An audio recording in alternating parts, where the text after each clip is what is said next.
大家好，我是刘荣洲律师。很多人问我说：“刘律师啊，你这个每天呢，这个又做节目又出庭，对吧？然后呢又见客人，又每天呢写东西，你怎么忙得过来？最重要的是，你怎么会有这个无穷的精力，对吧？”答案很简单，对吧？就是我们这个中华文化的瑰宝，2个字：针灸，不是一般的针灸。对吧？是 A+ 针灸，因为为什么呢？它不是 B， 也不是 C， 更不是 D， 它是 A， 不但是 A， 是 A+。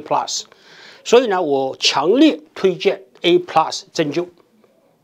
A+ 针灸是我的选择，也应该是你的选择。Trump drops F-bomb as Israel and Iran face accusations of ceasefire violations. On Monday afternoon, Donald Trump published a bold 6-word declaration on his social media platform. Congratulations, world. It's time for peace. The missive was soon followed by a series of follow-up posts in which the president not only touted a complete and total ceasefire between Israel and Iran, but also proceeded to take credit for the breakthrough.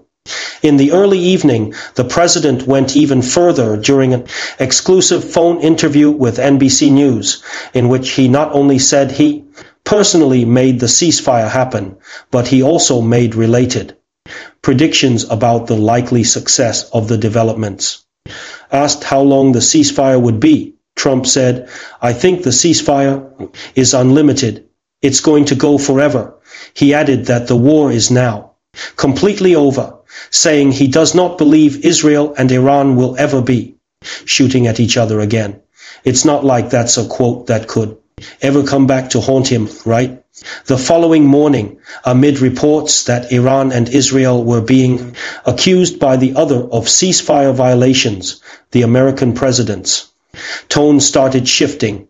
He published new online items, for example, urging Israel to show restraint, effectively trying to apply the Vladimir stop approach to a different crisis. Soon after, Trump spoke briefly to reporters at the White House, where his frustrations appeared to boil over. NBC News reported, Trump said that both Iran and Israel violated the ceasefire he announced yesterday. "I think they both violated it," he said. "I'm not sure they did it intentionally. They couldn't rein people back. I don't like the fact that Israel went out this morning at all, and I'm going to see if I can stop it." The Republican added, "We basically have two countries that have been fighting so long and so hard that they don't know what they're doing. Do you understand that?"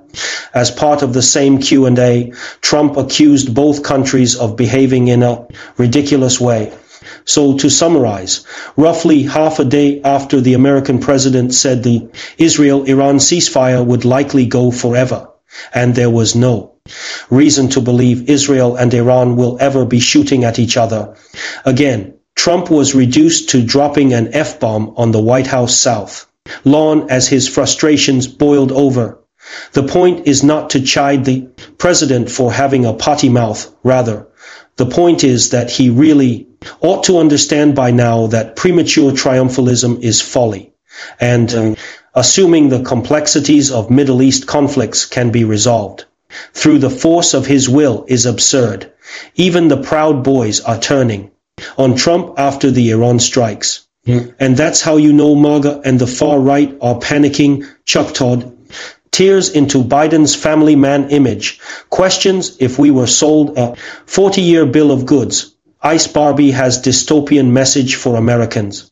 Fearing Iran, or put another way, Trump is getting a timely lesson in Middle East crises are complicated, which seems like the sort of thing he should have already known.